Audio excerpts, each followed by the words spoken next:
Yeah, DQ, good win. Sure. I guess going throughout the first half, what did it feel like to get that first touchdown in the fourth quarter? I mean, you guys were kind of getting there, but just didn't have that punch there. What was that like? Yeah, we were chopping away, but that touchdown was like it felt refreshing. I'm not gonna lie. Just just finally capitalizing on the plays that we did when we got the chance to get to the red zone. It was just we were just talking to each other on the sideline. Like we gonna capitalize. Like it was just full faith in each other on the sideline. So it was a refreshing moment. So Uh, no turnovers by the offense. You guys are playing pretty consistent. What's been the key lately? yeah, just the prep throughout the week. Um, you know, each practice, it intensifies each day. So, and we hone in on, not turning over the ball, not putting the ball in harm's way. And that's really what it was, practice is just really carrying over to the game, and for the most part we did a good job of that. Their defense. What did you see out there uh, in terms of making space? Making space. Well, throughout like the runs and stuff like that, I seen we had a mismatch on with Cam, so we went to the sideline, talked that over, and once we got a game plan with that, and we just executed. Can you break down the go-ahead drive? You had like three big plays almost in a row: the 3rd and 10 scramble, and then the 50-yard pass leading to the touchdown run. Yeah. Like I said, we had the mismatch on Cam Perry, and I got 100% faith in him. So it's just like he's making plays consistently, and that's one of my guys. So I'm just making plays. I'm gonna just throw the ball to him, and just him, making a big time play on that. Props to him, and after that we just kept capitalizing on them, and that's when we really sucked all the energy out of them. And after that, we just had to, we smelled blood and we just had to go. So, Most recently, you've been able to kind of take a lead down the stretch in that, but you were trailing for a while. How was the confidence level? I mean, you're past midseason now, but you're playing a really good team.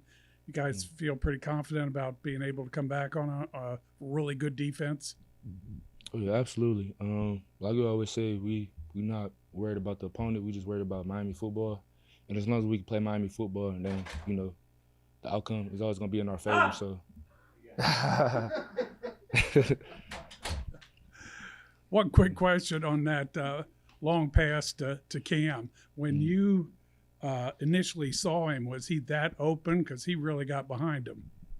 Yeah, yeah. I just had to make sure I put the ball, get the ball to him and not, overthrow him or underthrow him. So, big shout out to him because he's making plays consistently, and we're gonna give our guys, our playmakers a chance every time. So. Yeah, Adam, can you run us through that last or I guess that sack fumble play that kind of thought the defensive momentum that did it right there. Yeah, knew we needed a big play. I was kind of coming down to the end of the game. I was working all game to kind of put myself in that position. I jumped this snap count, got around the edge pretty quick, and saw the quarterback patting the ball, just kind of made a play when we needed it most, and kind of sparked a lot of momentum in the team. I was just kind of happy I could make that play. Defensive wise, what's the vibe of what the defense is all about in terms of you guys being down, having to making plays? Talk about what the defense does, even if you guys are down. When we're down, the message is just kind of keep playing. We know we have a great defense, and we got a lot of talented guys. And, I mean, the message at halftime especially was, we gave up a couple chunk pass plays, and we gave them the ball on the 20-yard line, and even then took them, 7 plays to score. So at halftime, we're like, not doing anything crazy. We know what they're doing. We need to just keep doing what the coaches are telling us to do, keep playing hard, and we know we got the guys to come back from any deficit if we just keep playing hard, and that's what we did tonight. Then talk about the big win today. Like that's a big time win for you guys right now. Yeah, huge win. Sitting in the driver's seat now. Every game is, we're controlling our own destiny, so we need to just come in focused every week now. Treat it as a one-game playoff every week. Just keep going 1-0, and yeah, huge win. Western's a great team. really physical win. Just really proud of the guys. How tough was it defending Lowry? There's a guy that it's a big game and everything. He can hurt you with the pass, and yet he can do so many other things. He ended up leading them with 99 yards on 20 carries and different kinds of carries as well. So how tough was it chasing him around? Yeah, it was tough. I mean, respect to him. He's been doing that week in and week out, running the ball 20 times, and we got some good shots on him. He was hard to bring down. He was a tough, physical kid. So just respect to him. He plays the game the right way, and he's been doing that week in, week out. Just a competitive guy, and yeah, he was running hard, and you know, you had to really bring it when you're tackling him. So good player. Yeah, kind of how I thought it was going to be. Watch them play North Texas and Toledo. North Texas got a really good team, and that was just a great football game and a slugfest and fast, twitchy, physical guys. And then you watch them play Toledo game, and Toledo, every first down was hard to come by, you know, and it was just both sides. Like, and they fought, and Toledo fought. It was, if you like physical, tough football, that was a fantastic game to watch. Now it was 14-13. It was very low scoring. It wasn't super exciting for the fans, but as far as just knowing how physical they were and how physical we're going to have to be to match it. God, move the ball so good in the first half, better than I thought, to be honest with you. We got 3 red zone possessions, and we come away with 9, thank God, because we won by 9. But that obviously is the only thing disappointing the first half offensively. We really, really did a nice job running and throwing and had a bunch of yards. Again, big plays. You know, there's so much we need to get better at still, like so much. But we're still. We beat a really good team today in a slugfest, and there's a lot of stuff. But in some of it's them too. So they got players and they got coaches, but they hit another. You know, we pin them deep, and they go 4 plays, 93 yards with us up 6-0. We're getting bad. I mean, that's really bad, like really bad, and it should deflate you. And we come back and we take the lead, and then we give up a drive right before the half. We give up a huge kickoff return, and you know, we pride ourselves on special teams, but we didn't, you know, besides Dom, we didn't win the special teams battle today. The credit to them, they got us, you know. And then the key second half, like we kicked with the wind.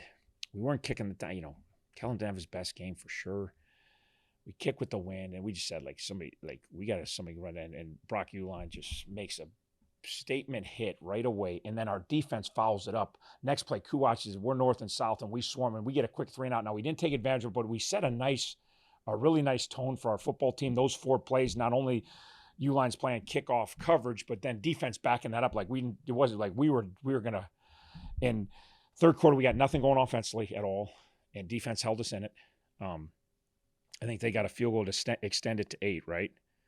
And we didn't move ball an inch in the third quarter. It was a disaster. And coach's great job, because our kids are trying to come unraveled. We want to go for it on the 50. The fans want to go for it. The fans are yelling at us, you know, and our kids can hear, and our kids can't handle that. Like, they can't handle negativity at all. Like, they can't. They're not mature enough yet. And they're freaking out, and the fans are yelling to go for it, and then our kids are yelling to go for it. And like, what are we doing? And so like, and our coach did a great job getting everybody calm down. Like, well, we're not going for it because right now we're not moving the ball very good. So doesn't really feel like the time to go for it now. And defense keeps getting stopped. And then we go 9 plays, 71 yards, and 6 play 88s. And obviously Cam Perry makes 2 big plays, and DQ finds him twice. The one catch was obviously fantastic, and the next one he ran by, and we hit him. And then DQ pulls it, and next thing you know, we're 23-17. And then big turnover. I think Trick got it right. I think Trick got his hand in there. And then, you know, that was a tough call, man. 34-yard line. They got to go 90 if we pooch it. We're good at pooching. They got to go 90, and it's right on the edge of kind of Dom's range. So it wasn't. If it was clearly within Dom's range, it's a no-brainer. Dom Zobin is the best big moment kicker I've ever been around. You go back and watch his high school tape. He made more game-winning kicks in the playoff state championship run. He's ridiculous and he's always great, but he's way better with pressure. Way better. But it was just on the edge of his range. You know what I mean? It was like 52 or 53. It was like, it's gonna be 52. Okay, I feel pretty good. He's gonna. So no one besides Dom believes in Dom more than anybody in the world. Like, there's no one, you can't out-believe Dom. But we all, like I said, second most Chuck Martin. No one believes in Dom more besides Dom than Chuck Martin. Like, but I just on the edge of his range, you know. So it's like we were back and forth, and I was always like, if you got a great player, put him out there, right? If you got a great player, he's a great player. So then I was like, here's the litmus test. I walked down. I said, hey, I'm thinking about pooching. I won't say how he responded. And I knew he was going to do that, but I also know Dom, if he felt like it was too far, he would have probably said, "Okay, I'm cool with it." Like because he's not selfish. I mean, he's not like if he felt like that was a little bit too far, but he did not. He said like I just kind of smiled at like that's what I just want to make sure you knew this was you were on board. So he tried to tell the whole team I didn't. I was afraid to kick him, and I said I was just double checking. Like, hey, I think I'm gonna pooch. He's like, I'm like, I got you. We're rolling. So we had a nice little smile, and then he kicks a great hold by Pierce. Great hold by Pierce. And just a great team victory. And they played their tails off. They did a lot of great things. We did a lot of great things. We somehow outlasted them, which I'm very proud of. Coach, can't say much more about the offense consistency wise, no turnovers. Can you kind of elaborate on how much of a deal that was tonight? Yeah, obviously in this game we made big plays. Brunson 13 for 90, Finn a tough 52, hard-earned 52. A lot of it was running for his life. Cole had 9 catches for 96. He was huge. Cam has 4. But no turnovers in a game like that. The one turnover really can do it, right? I mean, it could be game-changing. We only really put the ball in harm's way on one pass. We were on the wrong page. We thought a guy was stopping. He wasn't, and we almost threw a pick. But other than that, ball security and no turnovers is going to help you win a lot of games. And so we did everything we needed to do to hang in there and find a way to get it. And again, it wasn't, like I said, third quarter was not pretty, but having 2 great drives in the fourth quarter was awesome. In a game like this, what would you think the turning point was? I don't know. The 9-play, 71 drive. Probably on that drive, DQ's going to get sacked. He somehow gets the ball out and gets it towards Cam. And instead of 2nd and 20 from our 5, we're 2nd and 10. Then on third down, we call Q draw, and DQ gets it. It's there's always a hidden play that you mean. There's always in any sport there's something that's small that you forget. You remember Cam Parrish catch, right? Then later Cam makes a spectacular catch. That's probably the turning point, that catch. But DQ made a couple plays to give us a chance on that, and then Cam went over that kid and made the catch and stayed in bounds. And then we punched in Brian Shane. But Brian Shane, what a year he's having, man. Cannot be. And again, I'm all proud of all our guys all the time. Just something like his just, it's amazing what he's doing for us, and you're just so happy for him. It doesn't always work that way in life. There's a lot of good people that work hard every day, and they never, now he's catching touchdown passes and doing a lot of great things. But I'd say Cam's catch was probably the turning point. I covered Jackson Kuwach throughout high school. Can you comment on his performance today? Yeah, he just stood out. Yeah, he's been a monster. He's played so good. Our linebackers, particularly him and Malcolm, and then Hondru has played at such a different level this year. And honestly, and I told him, I said, and not knocking him, I knew he was going to be better this year, but he's playing a level I didn't know he had, honestly. And I'm saying that with a crazy compliment. Like he's really playing great football for us and leading us. And but Kuwach was playing north. He was that first play, that second half after the kickoff. Kuwach came downhill. He didn't make the play, but it was like, okay, we're not done, guys. Like we're not going away. I'm like, okay, that was a great tone setter that series for us. You mentioned Cole Weaver. Can you just elaborate on 9 catches and just him being the kind of go-to? Cole needs his confidence. Like the fact that Cole Weaver doesn't understand how unbelievably gifted. Like the guys could be a model. Like he could be a model. Like I think he is a model. I think he actually is. Like he's so smart and he's such a good communicator. He's like the king of Snapchat. I wish he would get, or whatever that is. Whatever he's everywhere. Like it's like my wife loves him. Everybody's wife loves him. Like he's so funny, he's so cute. He's so like shut up. I was never that guy. So guys like me are always bitter when you see a guy big, strong, athletic, catch the ball, super smart. And he's getting his confidence. Like he'll tell you, it's like sometimes I'm not very confident. You're like, why are you not very confident? Like you got more talent in your pinky than I got my whole body in every, not just athletics, like every walk of life, academically, socially, physically. Like it's like 5 minutes of Cole Weaver. I'd trade in. Let's go. Like, so just he's getting more and more confident. He can do so many good things for us. He's such a team player. He's such an awesome person. And he's just, again, he's got a huge ceiling that he should ascend to. He's not, but he had a huge game today, and so he's coming. So we're glad we have him. Coach, on the kickoffs, most of the season it's been a thing where there either wasn't a return or at all, or they pretty much shut it down. But it seemed like today it's kind of like living on the edge with kickoff returns. Any particular thing they had going 218 yards on kickoff returns. 218 yards. That's more than their defense has given up per game in the last 4 games, just on kickoff returns. And again, huge ones. we go up 9-7 and you settle for a field goal and it doesn't feel great, but we got a lead, you know, like, and then they go 70 yards on the kickoff and it really, then the not punching in really stings you, you know, like, so yeah, no, we got to do better. We've been good, but we weren't good again. That's why it's like Kellen's down because Kellen didn't do what he's been amazing his whole career here. And okay, today wasn't your day and today wasn't our coverage day, right? But defense and offense stepped up enough and we found a way to do it. And again, we're going to look at, we got to be better. Like that was a major issue today. And again, has not been, but we hung in there and we overcame really being bad. Their unit kicked our unit's tail for good, you know.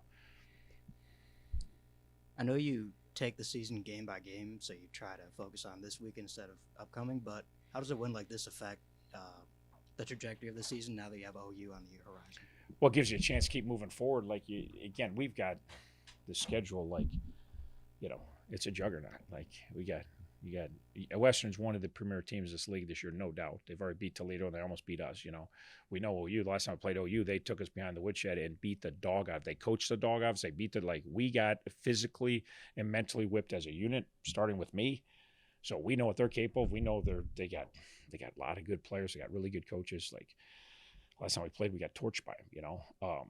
And you got to go to there on a Tuesday night, you know. Then you got to come back home and play Toledo. So you got Western, and then you got Buffalo on the road in late November, you know. And I think they lost today, right? But they're 3-1, and they're a good team, and they were good last year. And you got to go there, like. So we have to take one at a time. One, because we're not mature enough to think 5 minutes ahead. To be honest with you, like, we're not. We are probably the least mature group of human beings I've ever been around, and probably the most enjoyable group to be around. Like, they are unbelievable people, and it is so fun to be around them if I can just keep on the task at hand and not freaking out at different times. Like, when we punted there in the third quarter, our sidelines was like, it was ridiculous. It was like romper room. Yelling, screaming, like the sky was falling. I'm like, it's the third quarter. We're down one score. We're acting like we're down 4 touchdowns. Like, it's like full on. And like I said, our coaches got to calm down. Like, we're hyperventilating and like relax. And it wasn't one guy. It was because fans started yelling, you know, because we weren't moving the ball and you got to go for it. And I don't know why you want to go for it when you're offense. Like, I get when you're moving, like, sometimes I'm too conservative. I get it, but I really don't get it. But when your offense is doing good and you don't go for it, okay, like, I do get some people like, hey, maybe I should have went for it there, right? We're moving it, you know what I mean? We weren't doing anything then. Like, we're going to get 4th and 3 and give them the ball on our 38-yard line, let them punch it in, go up 2 score. Like, again, there was nothing good offensively there, run or pass. Like, that's not the time I'm going to be super aggressive. Like, the same guys are saying, we should be going for it. I'm like, well, how about give me some confidence? Like, you guys stink right now. Like, you know, that's what I'm telling. Like, you're not blocking anyone, so I'm going to call play. You're not going to block anyone, and we're going to make bad decisions. And, you know, so just, again, but our coaches and our kids credit too, because they got calmed down and then they just got focused. And again, so I told them in the locker room, I say, it's scary. I'm the calm guy in the building. Like this is. I mean, I coached for 33 years. I've never coached like this in my life. Never. 33. Like, anyone knows, but you Coach Welsh and Coach Breek been around for both. Like, Coach Welsh is like he goes, I didn't know the heck you are. You know, like, he just laughs. Like, you're like the most happy, positive. It's okay. We had a great week of practice. We had the worst walkthrough I've ever seen yesterday. It was a disaster. Like, we forgot everything we did Wednesday and Thursday. We couldn't get a check right. We couldn't run a play. We were, you know, and normally I would be just flipping out. But I can't flip out these guys because they can't handle it, you know. So I was like, hey, this is great that this is happening because we're just proving ourselves after playing good football how bad we can be. We can be this bad in a walkthrough. Imagine we play Western tomorrow. Like, if we play like if we do this tomorrow, we don't have a chance. And they knew it. Like, we just take our foot off the gas mentally and we go, looks like Wisconsin, you know. Looks like Wisconsin, which was hopeless, you know. So very proud of this group. Very, very proud. The fact that they really like each other helps them. You know, when they don't know if they can stick together, they look around and like, I got to do it. I keep telling you, got to do it for your teammates. You can't do it for yourself because you're too self-absorbed and your parents are worried about this and that. And, like, you know, just think about your teammates and keep fighting for them. And they did a great job of it today. So I'm very proud of the whole group. No Cy Walters today. No Nasir Washington. Nasir Washington is our best inside D tackle. Like, he hasn't played in 3 weeks. No, it's not. No Cy Walters. Outside of tricks, Cy Walters is probably our best defense player and does so many things for us and plays a lot of ST for us. And no Cy Walters today, you know. And then no Uke and Shores jumped in, did a great job today, and Gavin's done a great job. And so we're a mash unit, but a lot of guys going on, other guys are coming in. So our guys are fighting really well.